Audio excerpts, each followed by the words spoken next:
Ma petite amie a dit, tu es juste jaloux parce que je gagne plus d'argent que toi, lors d'une dispute à propos de ses habitudes de dépenses. J'ai répondu, tu as raison. Je suis jaloux. Puis, je lui ai montré mon autre compte bancaire. Le solde lui a fait comprendre. Dans sa tête, la discussion portait sur qui gagnait le plus.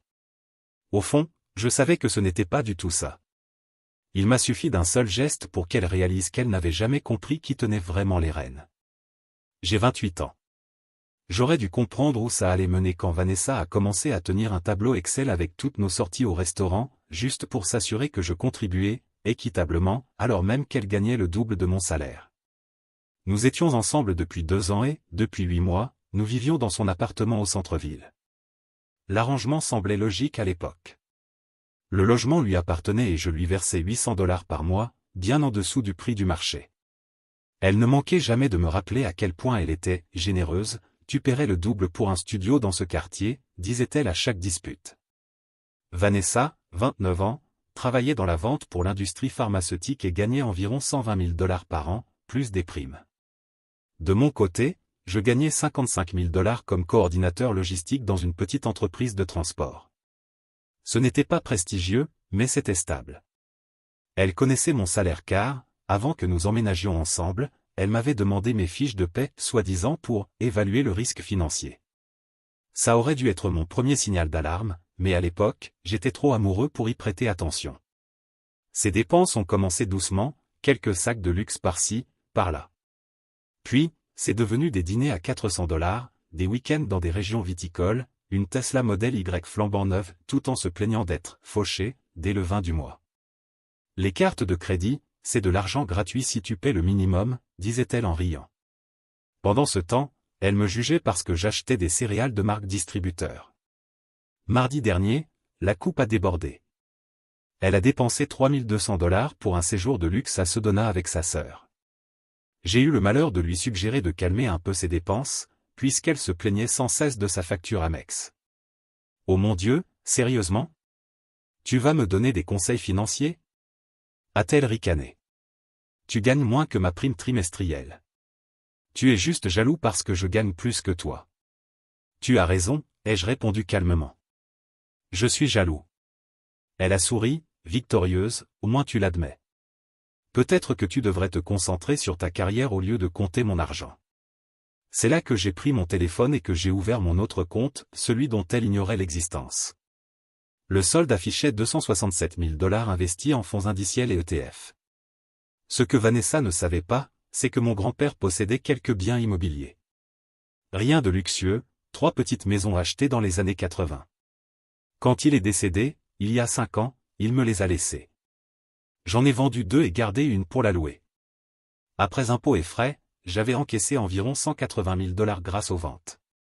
La maison restante me rapportait $2100 net par mois.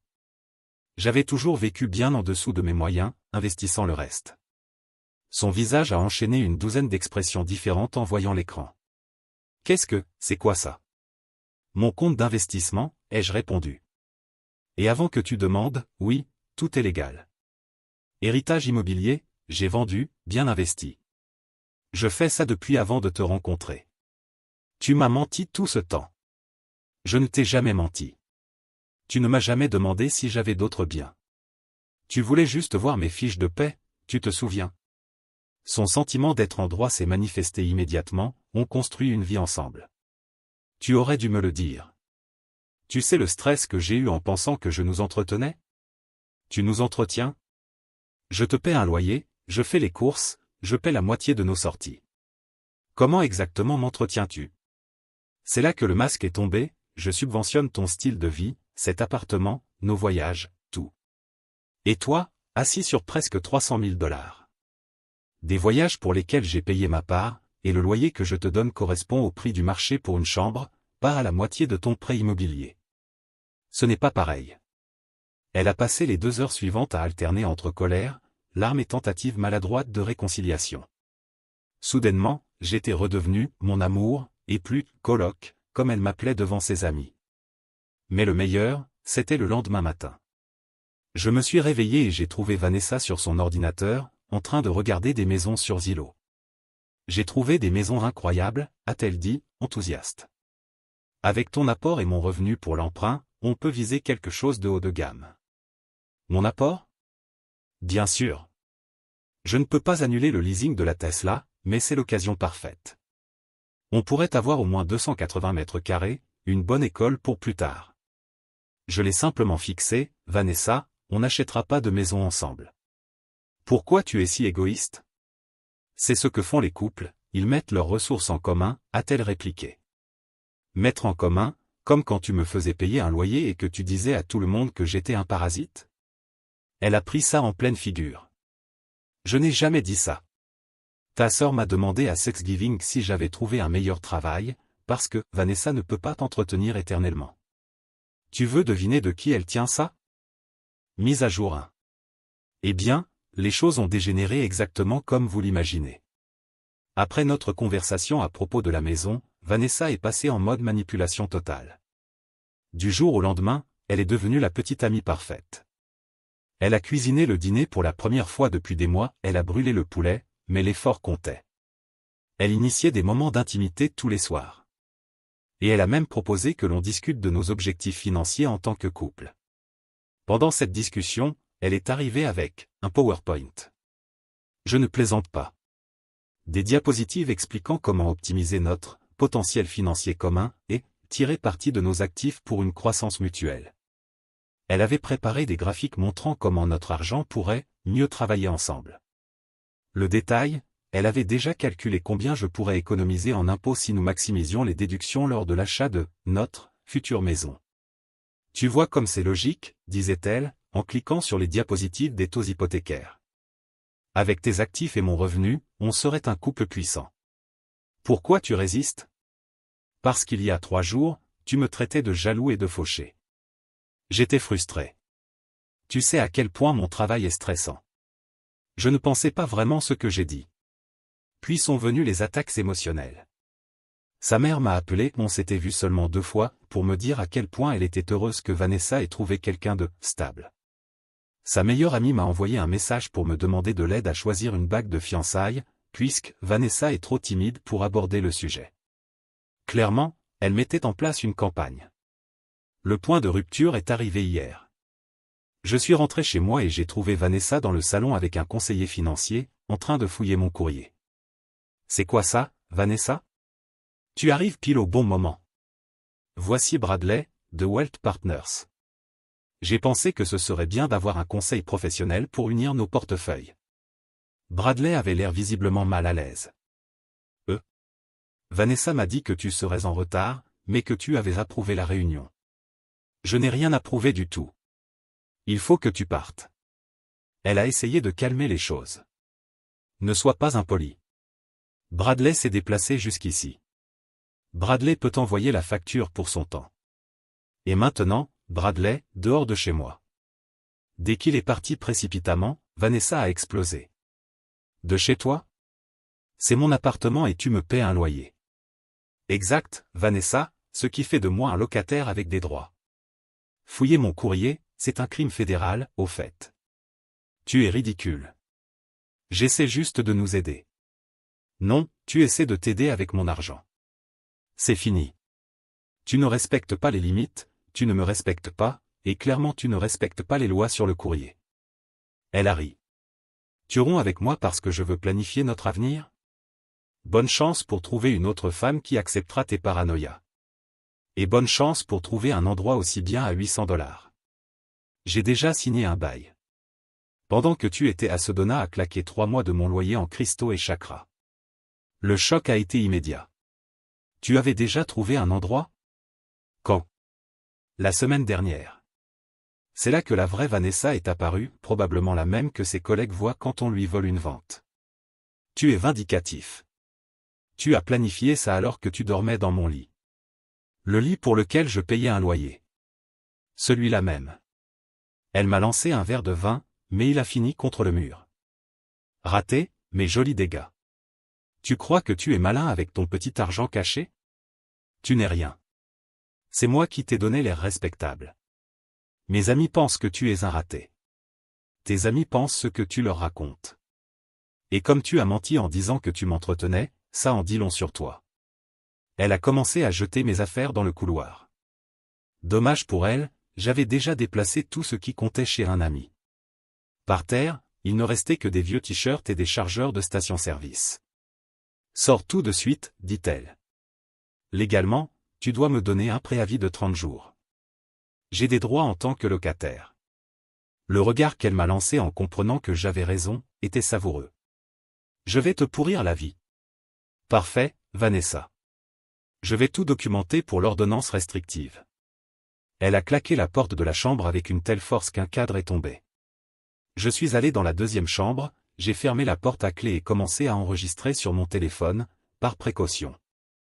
En moins d'une heure, elle a commencé à me bombarder de messages, 82 au total, allant de « Pardon » à « Tu es un bébé pathétique », en passant par « On peut arranger ça », et même « Je vais te poursuivre pour préjudice émotionnel ». Ensuite sont venues les demandes. 400 $ pour « Préjudice émotionnel ». 800 $ pour « Le dernier mois de loyer ».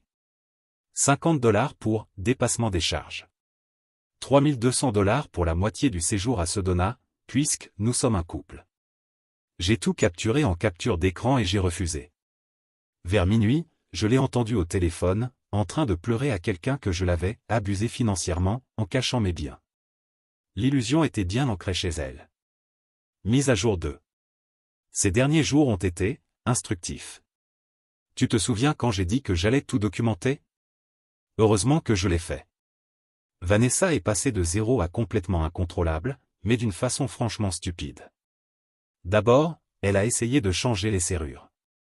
Je suis rentré du travail et ma clé ne marchait plus. Le serrurier qu'elle avait engagé était encore là. Je lui ai montré mon bail et ma pièce d'identité. Le type a regardé Vanessa et lui a dit: « Madame, vous n'avez pas le droit de verrouiller la porte d'un locataire légal. Je vais devoir lui donner une copie de la nouvelle clé. » Elle a essayé de protester, mais il l'a coupée. « Écoutez, je ne veux pas être poursuivie.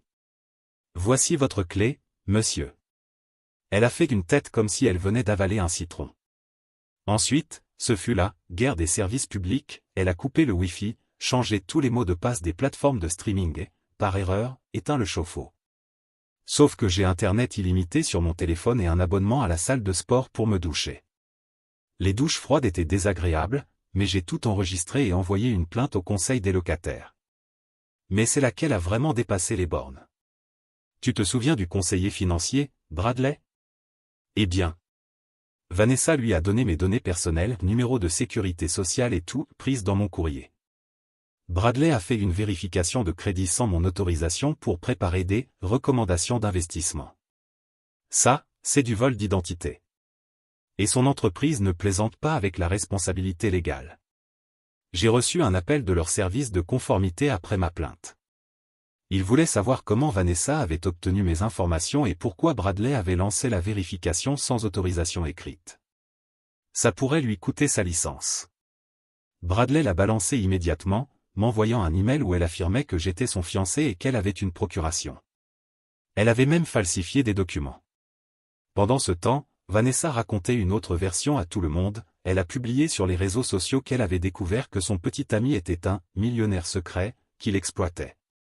Ses amis l'ont cru, commentant sur l'abus financier et le gaslighting, jusqu'à ce que je publie ma réponse, une capture de nos conversations, où elle admettait avoir menti à ses amis sur le fait qu'elle me soutenait financièrement, accompagnée de ses demandes absurdes pour préjudice émotionnel. J'ai publié en la taguant. C'est marrant que je t'exploite alors que je paie un loyer et la moitié de tout. Et, juste pour info, 267 000 $ ne font pas de quelqu'un un millionnaire, mais les maths n'ont jamais été ton point fort. Le poste a disparu en 1 heure, mais le mal était fait. Sa sœur m'a envoyé un message, je savais qu'il y avait quelque chose qui clochait quand elle disait que tu étais fauché, mais que tu pouvais te payer des vacances à Hawaï. Désolé qu'elle agisse comme ça. Et puis le coup bas, Vanessa a appelé mon travail pour essayer de me faire virer, affirmant que j'étais mentalement instable, et que j'avais des biens acquis illégalement. Ce qu'elle ne savait pas? Mon patron a un frère avocat spécialisé en droit des locataires. Il m'a convoqué, Harry de l'histoire, et m'a dit: « Prends la carte de mon frère.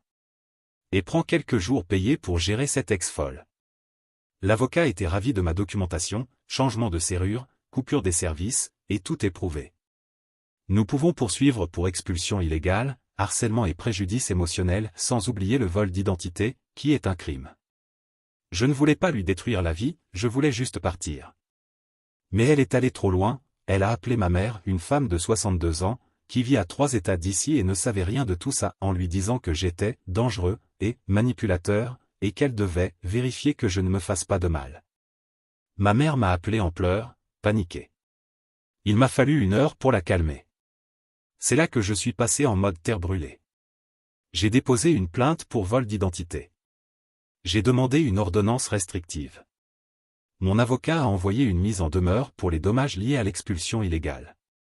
Je l'ai signalé au RH de son entreprise pour avoir utilisé le téléphone du travail afin de me harceler. Et le meilleur, tu te souviens du logement que j'ai loué? 3 chambres, meublé, dans une ville universitaire, loyer de $2100. Bradley, oui, le conseiller a été licencié, s'est retrouvé sans logement et m'a contacté. On a conclu un accord avec remise de loyer en échange de son témoignage sur le vol d'identité. Vanessa l'a découvert quand elle a essayé de le convaincre de mentir à propos de la vérification de crédit et qu'il a répondu « Je ne peux pas, je déménage chez lui ». Puis il l'a bloqué.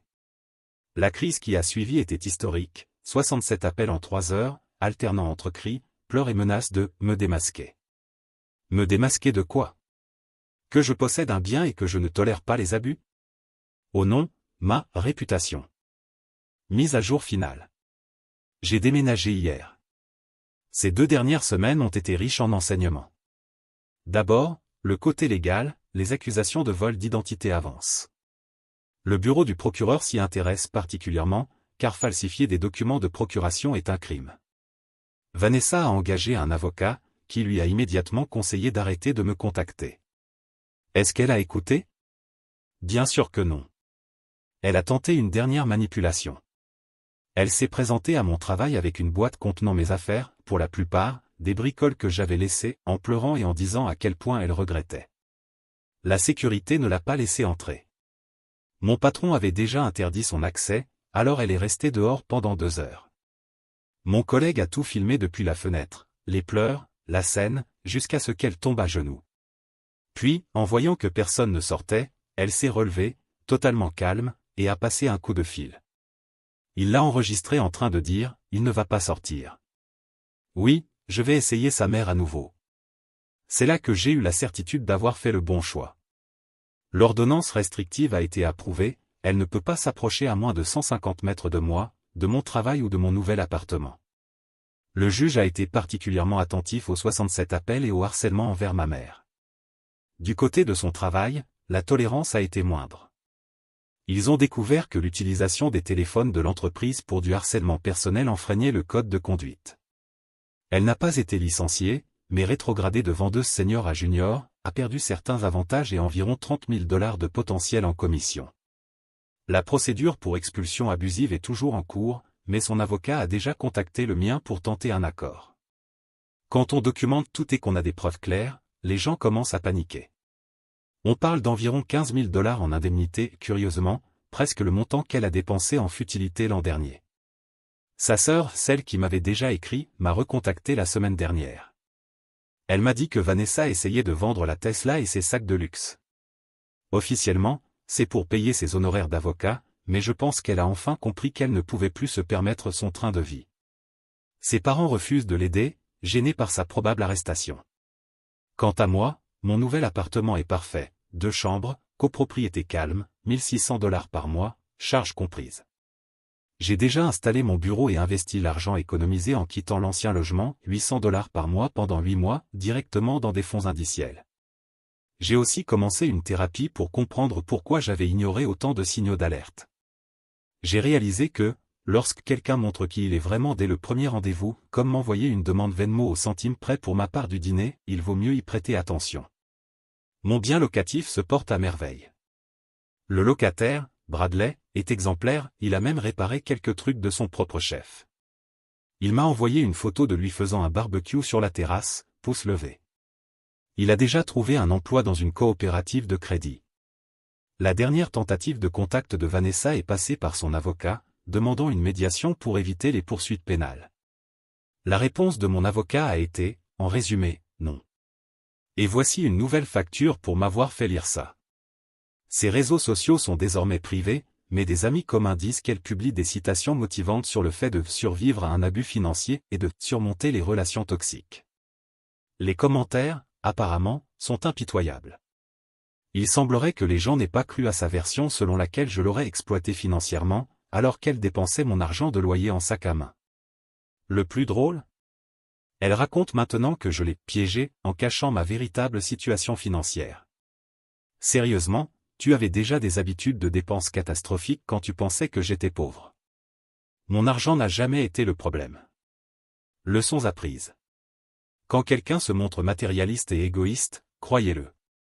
Documentez tout. Connaissez vos droits en tant que locataire.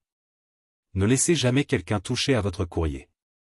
Si l'amour de quelqu'un dépend de votre solde bancaire, ce n'est pas de l'amour. Ah, et ces 267 000 $ que j'avais investis ? Ils sont maintenant à 271 000 $, grâce au marché. Vivre en dessous de ses moyens et investir intelligemment l'emporte largement sur les retraites spirituelles et les cristaux. À ceux qui subissent une manipulation financière, votre argent est à vous. Un vrai partenaire respecte vos limites et contribue équitablement, sans exiger l'accès à vos biens tout en prétendant vous soutenir. Et si quelqu'un vous demande votre fiche de paie au premier rendez-vous, fuyez. L'ordonnance restrictive est valable 2 ans. Honnêtement, je doute d'en avoir besoin aussi longtemps.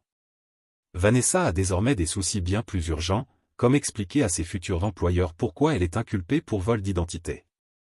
Moi ? Je vais très bien. Mieux que bien, en fait.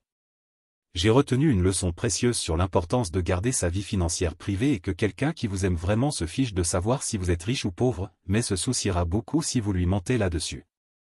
À bientôt, Reddit.